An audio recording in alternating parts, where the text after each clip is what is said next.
Una trinxera pròpia.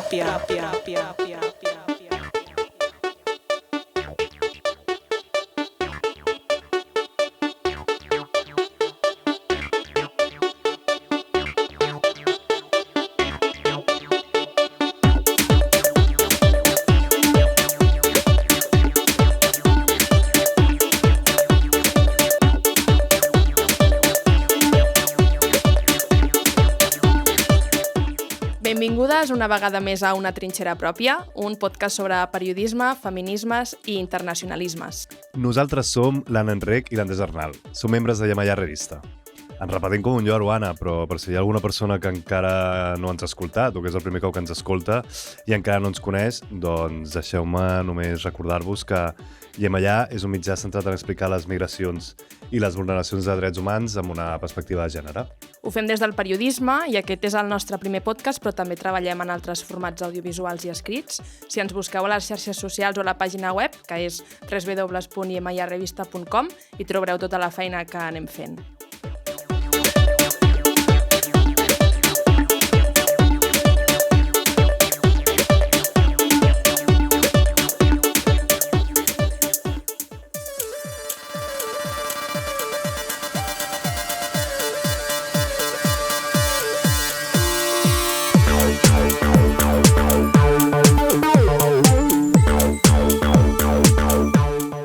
Un episodi més d'Una trinxera pròpia, un podcast en el que intentem comprendre el passat, el present, el futur de diferents conflictes persistents i sobretot un podcast en el que volem parlar sobre com exercir el periodisme sota la pressió del conflicte, però també sota la pressió de l'actualitat, de la immediatesa i del gènere. Avui tornem al continent africà, concretament al Sahel i encara més concretament a Burkina Faso. Que el país es diu Burkina Faso des de l'any 84, quan Thomas Sankara, que potser hi ha gent a qui li sona aquest nom, després en parlarem, doncs quan Thomas Sankara, que era un líder revolucionari i president de Burkina als anys 80, va reanomenar el país, que llavors es deia República de l'Alt Volta, i es considerava que aquest nom era llegat colonial francès, i amb això doncs, va impulsar el nom de Burkina Faso. Ara entrarem més en matèria, però abans acabem bé la introducció.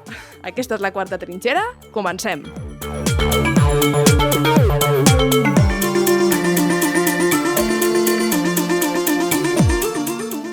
Com estàs, Andrés?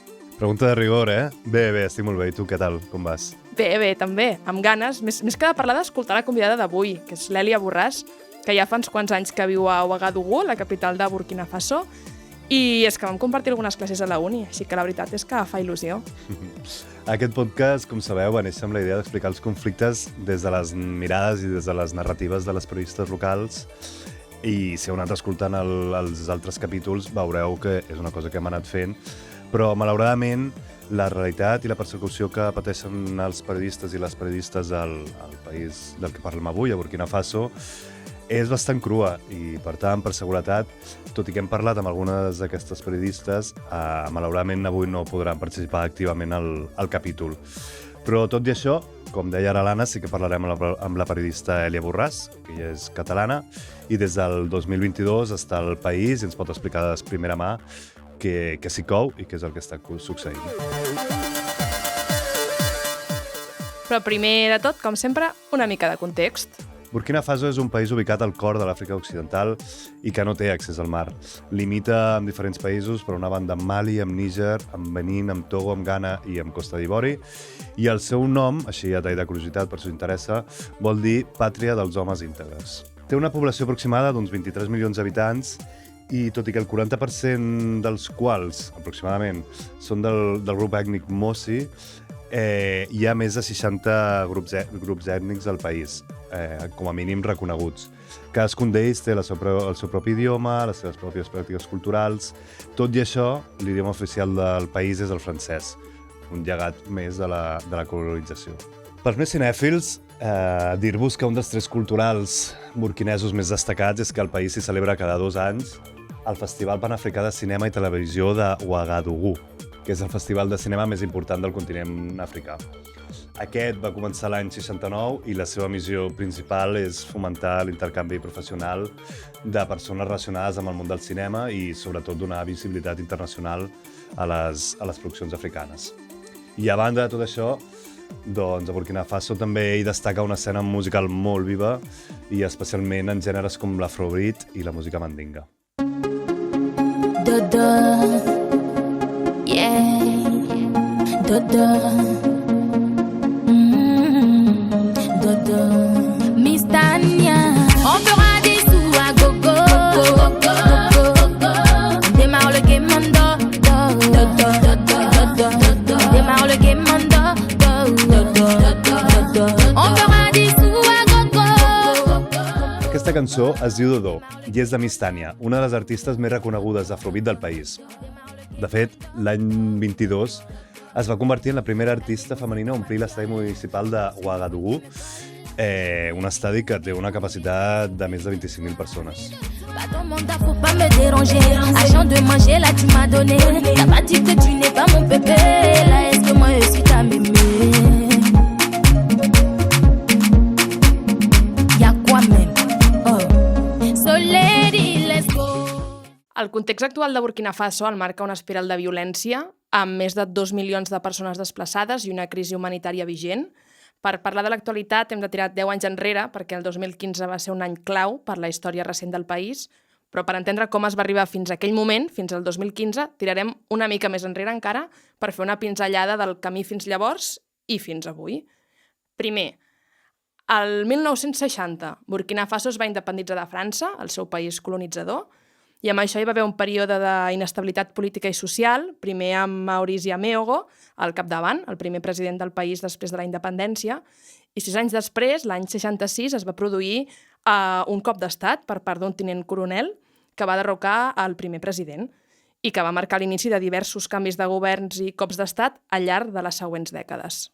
L'any 83, després d'un cop d'estat, va assumir la presidència del país un dels presidents més destacats de la història, el marxista Thomas Sankara, del qual abans parlàvem, que per aquell moment era un jove capità de l'exèrcit, al qual se'l recorda i se'l reconeix encara al país com un líder revolucionari, sobretot per les seves idees panafricanistes. Més enllà d'això, la seva lluita es va centrar contra l'imperialisme i en les reformes socials i econòmiques que va impulsar per millorar les condicions de vida de tota la població. A més, Sankara s'ha convertit en un símbol de justícia social i de resistència neocolonial a l'Àfrica. 4 anys després, però, el 87, el van assassinar en un altre cop d'estat. Aquesta vegada, el cop va estar liderat per un antic aliat i company seu que es deia Blaise Compaoré i que va agafar el poder i el va mantenir ni més ni menys que 27 anys. El mandat de Compaoré es va caracteritzar per molta corrupció, per molta repressió a la ciutadania. Va haver-hi diversos intents de canviar la Constitució per poder mantenir-se al poder. Tot això va durar fins a finals de l'any 2014, quan una sèrie de revoltes i protestes massives van forçar que abandonés el poder. Des de l'any 2015 és un país que s'ha abocat a una gran crisi. Des de llavors que Burkina Faso ha experimentat transicions polítiques i altres cops d'estat, incloent l'últim, de l'any 2022, que va ser liderat pel militar Ibrahim Traoré, que és l'actual president i que en el seu moment es va convertir en el cap d'estat més jove del món, que llavors tenia 34 anys. I paral·lelament, des de l'any 2016, que el país està patint atacs terroristes perpetrats per grups armats vinculats a Al-Qaeda i Estat Islàmic, cosa que està provocant un conflicte obert amb l'Estat. Conseqüentment, i fruit d'aquests atacs, està havent milers i milers de desplaçaments forçats, de violència, desaparicions, assassinats, etc.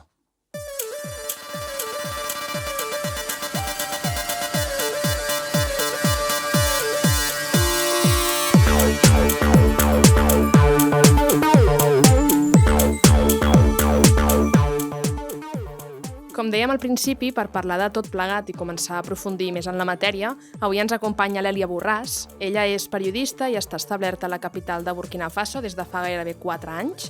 Col·labora a mitjans com El País, el diari Ara o The Guardian i és l'única periodista occidental afincada al país. Gràcies, Èlia, per participar al podcast. Primer de tot, com estàs? On estàs ara? On està la teva seu?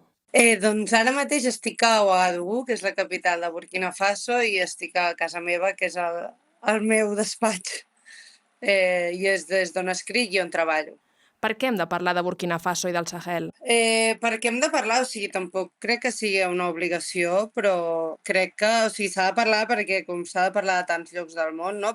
Però més precisament d'aquesta zona, perquè és una zona que sí que afecta directament a Europa i en aquest cas a diguem-ne, península Ibèrica, sud d'Europa, perquè Burkina i el Sahel és una zona amb molta tensió ara mateix, amb un conflicte, i és una zona de pas entre Àfrica i el Mediterrani i una zona on ara mateix no hi ha cap control de res. Em fa una mica de ràbia dir això de que n'hem de parlar perquè ens afecta, perquè és com si no haguéssim de parlar d'Àfrica o no haguéssim de parlar del Sahel si no ens afectés, però sí que és veritat que els mitjans de comunicació és ara el que volen i necessiten, no?, que es faci un lligam entre Àfrica i Europa perquè tingui presència a Àfrica. Parlar de l'agència africana i dels propis conflictes o de la pròpia cultura, de les coses que passen aquí, malauradament encara no... Sembla que als mitjans no els interessa. I llavors n'hem de parlar perquè hi ha un conflicte, perquè hi ha una crisi humanitària, perquè hi ha història, perquè hi ha cultura, perquè ens queda molt a prop i no coneixem res, i perquè és molt interessant al final, igual que hem de parlar d'Islàndia i de Groenlàndia, no? Perquè quina és la situació actual a Burkina, a nivell polític, de vulneracions de drets humans o com a país de trànsit? Burkina Faso és com un país bastant petit per al que fa als seus veïns com Mali o Níger, que són països immensos, i és important també com saber que Burkina és un país del Sahel, però que té climes, diguem-ne, molt sahelians, que és desert i clima tropical, sobretot a les zones del sud. Això fa que al país hi hagi una diversitat enorme, des de 65 ètnies diferents, 65 llengües diferents, maneres de veure el món molt diferents. Llavors ja de per si és un país que no puc dir que hagi estat en tensió, però sempre ha buscat mecanismes de pau i perquè els conflictes no esclatessin entre gent que pensa diferent i sobretot entre també agricultors i ramaders, per exemple, que és un conflicte que no només passa aquí a Burkina, sinó a altres zones d'Àfrica. Llavors, la situació actual, des del 2015, que van començar a haver-hi atacs terroristes aquí, ara ja fa gairebé més de 10 anys, llavors la violència ha anat com incrementant fins a dia d'avui, en què si vius a Burkina et pots moure molt poc pel país. És un país que la majoria de gent no surt de la ciutat, de la Ouagadougou, de Bobo, Dioulasso, que és una altra ciutat, o Koudougou, que són més segures, però és difícil moure's. I després hi ha zones i ciutats que viuen sota setge, que allà no hi entra ni surt res si no és sota control terrorista. Quan parlo de terroristes són grups afiliats a l'Estat Islàmic i Al-Qaeda, que estan actius a la regió del Sahel. I aquest any, tant el 2023 com el 2024, Burkina ha sigut el país del món amb més atacs terroristes, que més atacs terroristes viu i pateix.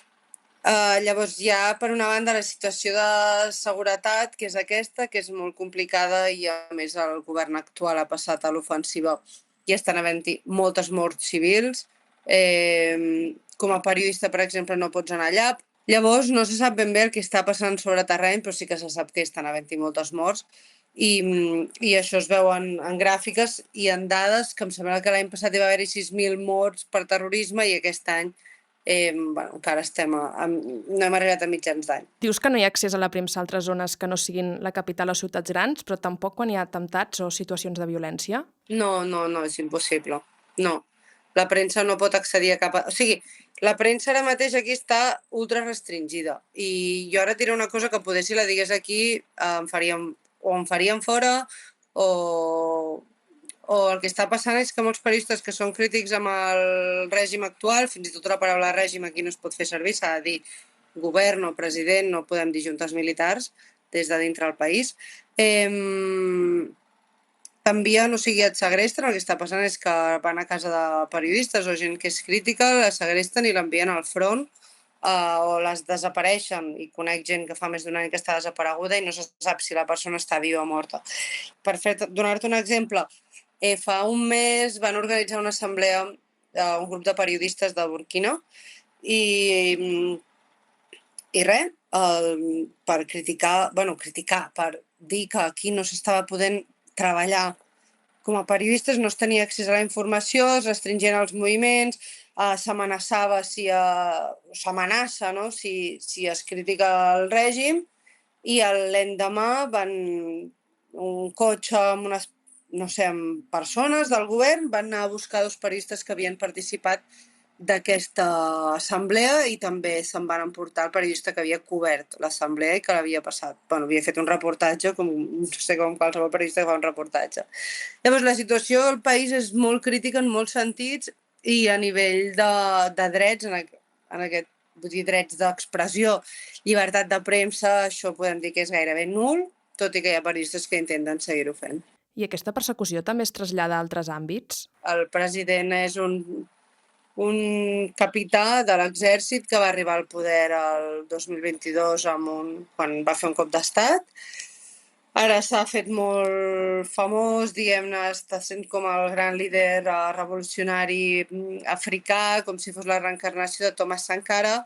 Jo veig per les xarxes socials molt de contingut sobre ell, que és una que ha sabut, doncs, parlar-li a la gent jove, tenir un discurs molt clar a les xarxes socials, fer una comunicació, no sé si dir-ne revolucionària, però sí saber transmetre el missatge que volia per després legitimar les seves polítiques. Llavors, des de fora es veu com un president revolucionari i des de dintre molta part de la gent ho està passant molt malament.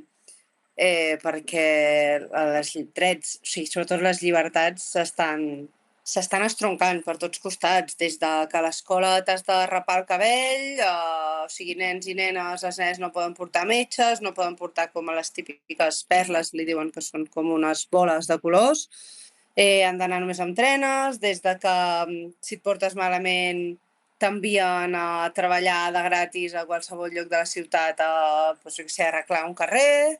Si dius alguna cosa que no els agrada, t'envien al front a lluitar. Vull dir, realment s'està complicant molt per la gent aquí. Afecta de manera diferenciada la violència d'aquest context sobre les dones?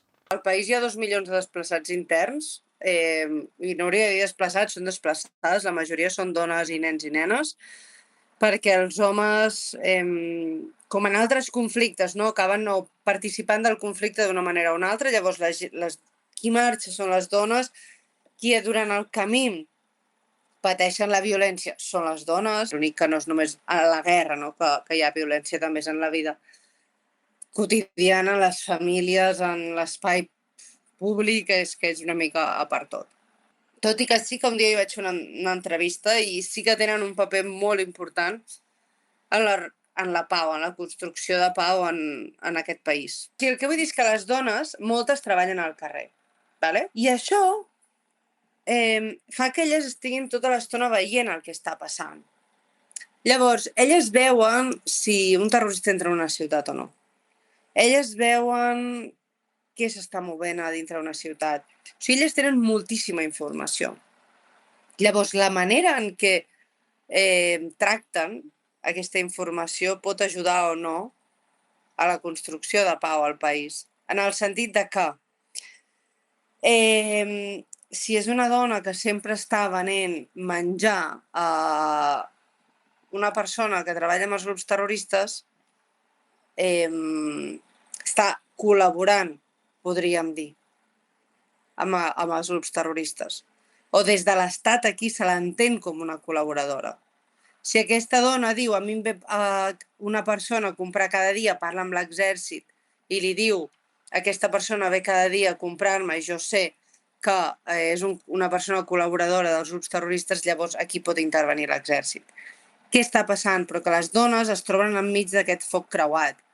Elles el que volen, en el fons, és tenir diners i alimentar la seva família, punt. Però es veuen obligades a col·laborar amb uns o amb altres per poder continuar sobrevivint. Llavors es troben com al mig de la guerra, saps? I si col·laboren amb els grups terroristes, l'exèrcit dirà tu ets una col·laboradora i et tractarem igual com si fossis una terrorista. I si col·laboren amb l'exèrcit, els terroristes li diran tu ets algú que passa informació a l'Estat, que l'Estat és el nostre principal enemic, i per tant també et tractarem com a tal.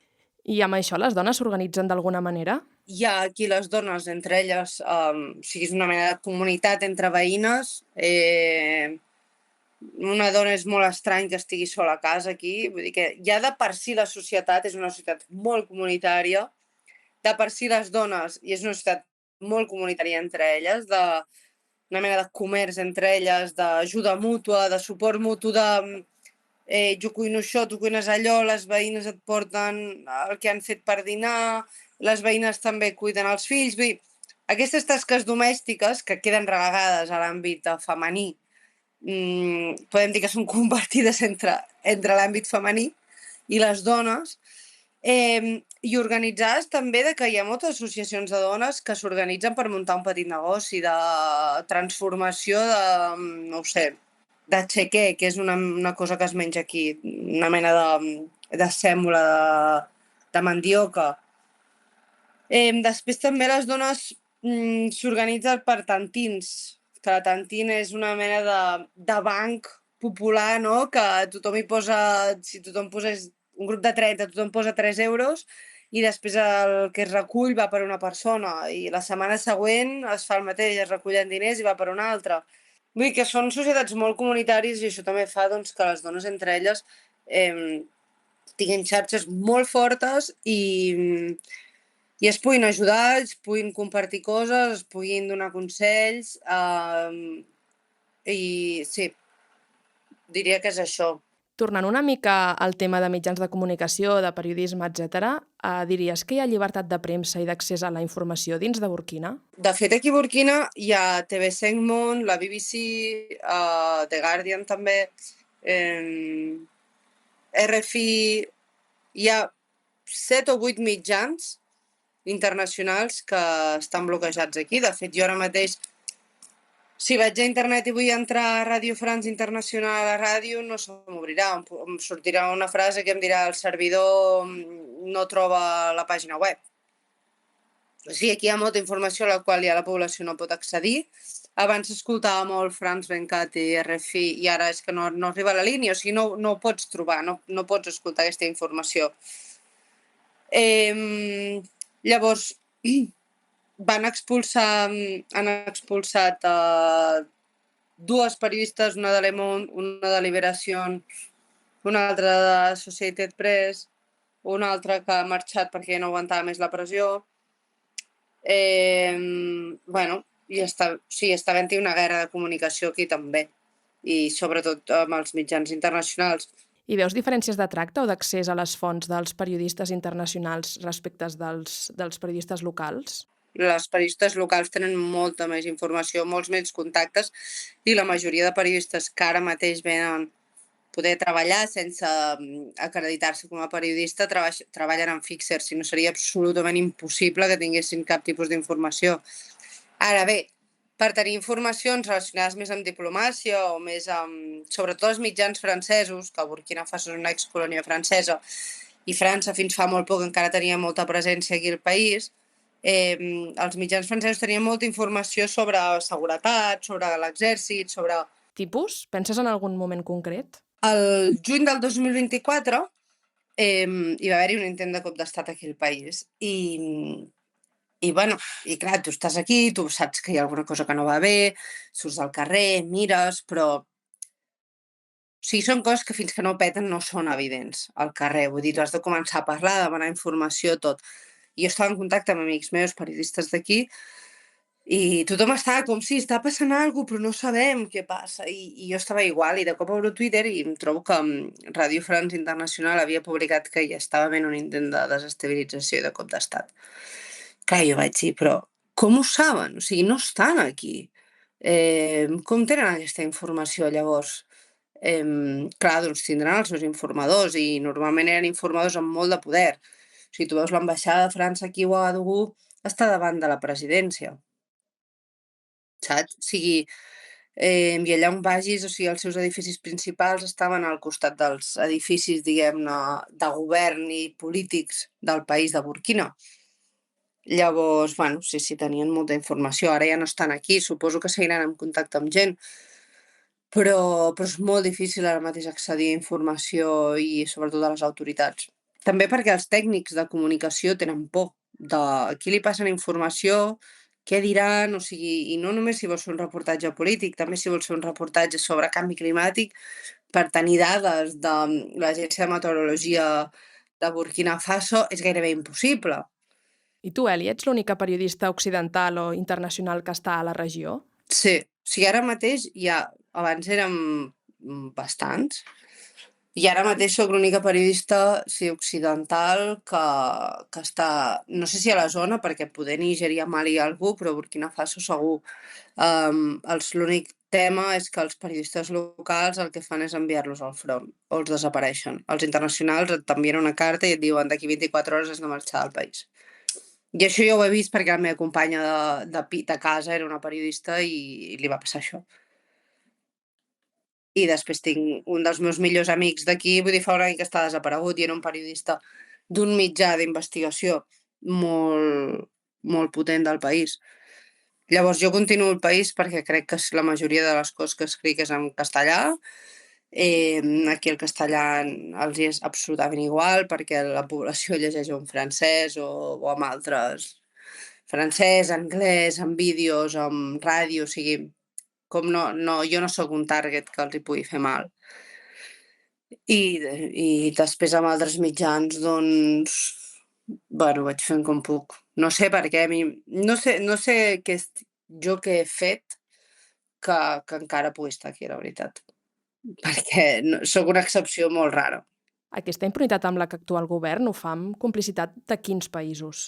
Burkina està buscant nous aliats estratègics que l'ajudin sobretot a lluitar contra el terrorisme. I amb qui ha trobat això? Doncs amb Rússia, amb Turquia, amb altres països. Llavors, sí, s'ha d'entendre que hi ha com dues coses. Aquí hi ha, per una banda, la repressió que estan exercint sobre la població per tal de continuar mantenint-se en el poder, i per altra banda hi ha la guerra que tenen, o sigui, és un país que està en guerra, i a més és que havien perdut molt de territori. Quan dic molt, vull dir més de la meitat del territori estava en mans dels grups terroristes. Llavors, hi ha aquests dos elements. Per fer la guerra necessitem només tenir una única mirada, una única veu, un únic imaginari, saps? Perquè anem tots a una. Amb això ho justifiquen, la repressió també, de dir és que si hi ha veus crítiques, després la població no estarà, com es diu això, la població es desanimarà i no donaran suport al nostre exèrcit. I com es legitimen les polítiques que implementa Traoré entre la població? Perquè per una banda hi ha molta repressió, però per l'altra deies que és un president com famós, no?, entre la gent. Si una cosa ha sabut fer, i això sí jo ho reconec com algo molt positiu, és tornar-los certa dignitat i orgull de ser d'on són. I el president té un discurs antiimperialista, dic discurs, no dic accions, però discurs sí, antiimperialista, en què diu, bueno, nosaltres som qui som i no hem d'anar a fixar-nos o no necessitem ser com ens han dit que havíem de ser, parlar com en francès, fins i tot això, el fet de treure's la perruca, no? De dir, no, és que no cal a les nenes, no de portar els cabells llargs, perquè nosaltres, la nostra cultura, o sigui, la nostra manera de ser, de fer, de vestir-nos, de mostrar-nos, tradicionalment és una altra. També, sota la premissa aquesta de crear un altre cop un imaginari patriòtic i cultural col·lectiu, és sota aquesta premissa amb la que també està fent la lluita amb el que diu la reconquesta de la pàtria. Perquè en el fons, si no saps qui ets tu mateix, no saps en quin país vius, quin tipus de pàtria aniràs a reconquerir. Tu com a periodista dona has patit discriminacions, assetjament o algun tracte diferenciat a l'hora d'exercir el periodisme? 100%. 100%. A mi aquí jo encara... Mira, les periodistes que han expulsat del país també eren dones. Totes. Jo el que a vegades faig és que em faig com si fos... No la tonta, però com la despistada, saps? Que diguin, ai, pobreta, que no, com és una dona, no se n'acaba d'enterar gaire del que passa. I això em permet, doncs, a vegades a tenir accés a gent a qui poder no tindria accés, perquè no semblo jo una amenaça. Com a dona, no me veuen això, sí, com una amenaça cap a ells. És una discriminació? Sí. En aquest sentit jo me n'aprofito? En part també. Llavors hi ha un altre tema que a mi em fa molta ràbia, que és quan jo faig entrevistes. Sí, si una cosa serveix una entrevista, o sigui, el que has de fer és escoltar quan fas una entrevista. Llavors, aquesta simpatia o aquesta escolta, a vegades els homes sobretot, la perceben com si jo tingués un interès més enllà de professional i de fer una entrevista. I em passa moltíssim d'anar a fer entrevistes i de que després al tornar a casa m'enviïn whatsapps, trucades, el que sigui, tinc ganes de, ens veiem un altre dia, m'anem a prendre una copa, no sé què, o de fer l'entrevista, el típic que quedes en un lloc i, jo què sé, demanes un cafè o una aigua i que sempre et vulguin pagar, perquè això et veuen sempre, o sigui, més enllà de periodista, et veuen com una dona i algú amb qui volen exercir el poder sobre tu. Llavors, això sí que m'ha passat moltes vegades. Moltíssimes. Hi ha algun clitxé que et ressoni especialment que es tingui del país i que tu vulguis desmentir? Jo ara estic molt obsessionada amb la desinformació sobre el país, o sigui, com s'està explicant el país des de fora a les xarxes socials. O sigui, no paro de veure un compendi de mentides sobre el que està fent el president ara mateix. Però en l'era aquesta de les xarxes socials el que compta és el que es diu i no el que es viu aquí en el país. I amb el que es diu s'ha creat una realitat que és totalment contrària a el que està passant. El podcast es diu Una trinxera pròpia, en relació a Una habitació pròpia de Virginia Woolf, és a dir, com un espai on crear, on escriure, no? I que sigui un espai segur.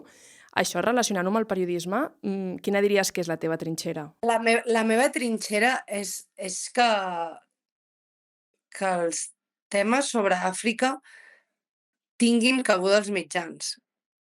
Que Àfrica estigui allà, que es pugui explicar, que es pugui explicar no com bolets que surten cada 2x3 de dir, hi ha hagut un cop d'estat. Sí, però és que el cop d'estat no ha sigut d'avui per demà. Fa 2 mesos que s'està coent i això no ho hem explicat. És com que a Àfrica no hi ha context, no s'explica d'on venen les coses. De cop apareix, no? De cop apareix una guerra i dius, ai, merda, si no l'hem vist a venir. Llavors, crec que la meva trinxera ara mateix com a periodista i on hi poso molts esforços és en enviar propostes, en proposar temes, en pensar com es pot explicar sense seguir sempre amb els mateixos clitxers, sense seguir amb els mateixos clitxers, però sabent que els mitjans els interessen aquests clitxers. I llavors, com a periodista, al final, i com a feina, perquè per molt que sigui la meva trinxera, jo també tinc una vida i això és la meva feina, necessito guanyar diners i pagar les meves factures i pagar els autònoms cada mes. I això al final, si el que interessa és és que expliquis per tercera vegada la mateixa guerra, doncs ho acabes fent. Llavors, la meva trinxera és seguir treballant. No em vull posar la bandera de res, la veritat. Jo vull treballar, vull parlar amb la gent, vull escoltar la gent. Però al final, si una cosa és Burkina, és una terra d'hospitalitat 100%, i aquí sempre t'ho diran, l'estranger és un rei, se l'ha de tractar molt bé. A mi aquí sempre m'han tractat molt bé, perquè al final, com a periodista, sí que tens un lloc on tornar a casa, no? Però per sort, allà on vas també t'acabes sentint com a casa i intentes fer-t'ho el més quotidià i parlar amb la gent per entendre realment el que està passant. Quin gust, Èlia. Moltíssimes gràcies per haver participat al podcast, de debò, i moltíssima sort amb tot.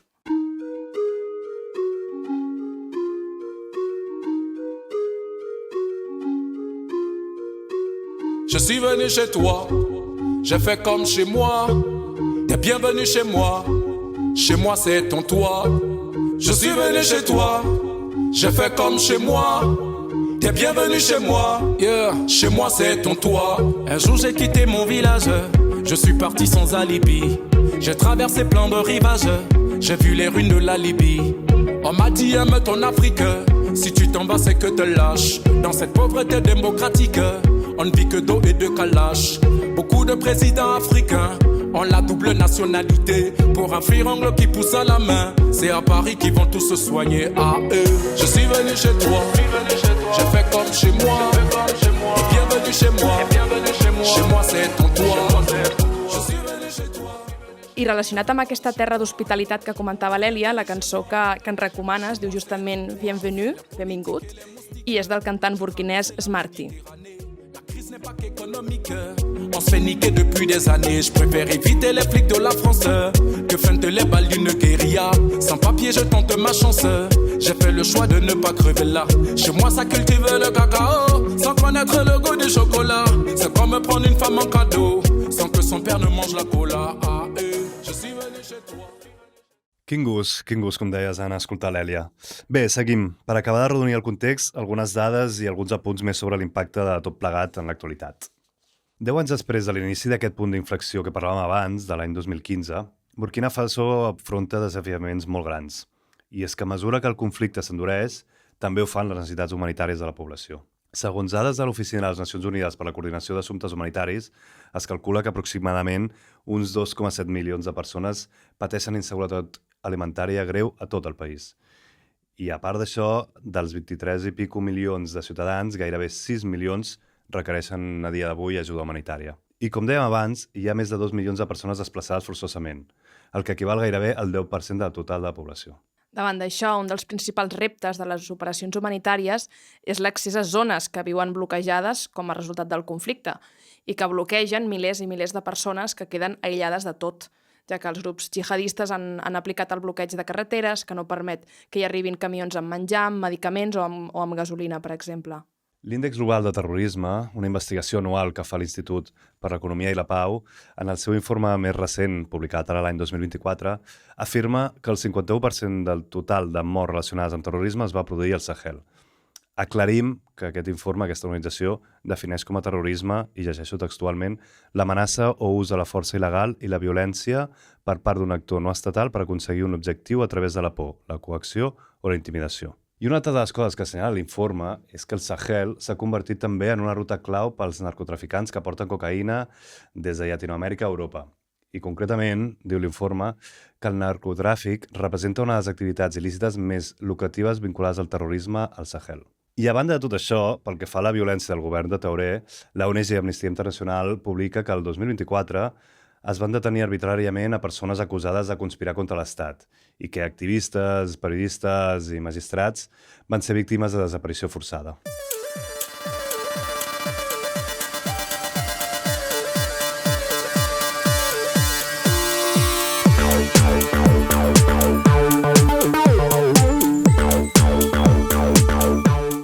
Tot i que l'Èlia abans ja ha fet una panoràmica bastant clara de quin és el panorama mediàtic a Burkina, mirem un moment quines són les informacions que recull Reporters Sense Fronteres.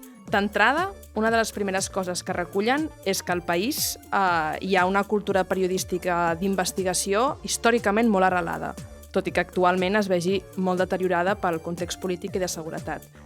I a més, el tractament patriòtic de la informació que tant aprecia el president actual s'ha imposat a la possibilitat d'exercir a un periodisme rigorós. A nivell numèric, al país hi ha més de 80 diaris, 185 emissores de ràdio, gairebé 30 canals de televisió i més d'un centenar de mitjans digitals. Durant els últims anys, les intimidacions a periodistes s'han multiplicat i assenyalen que almenys una dotzena de periodistes locals han hagut d'exiliar-se des de l'arribada de Traoré al poder.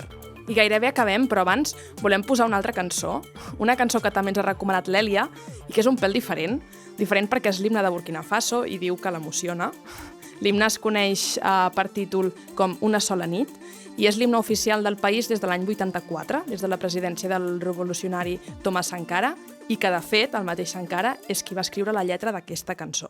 Contre l'enfer et les millions, il y a déjà 1000 ans. La rapacité est venue de loin de s'en servir il y a 100 ans. Contre l'insigne de Mali, sa métamorphosée, on est au colonialisme de ces petits servants locaux.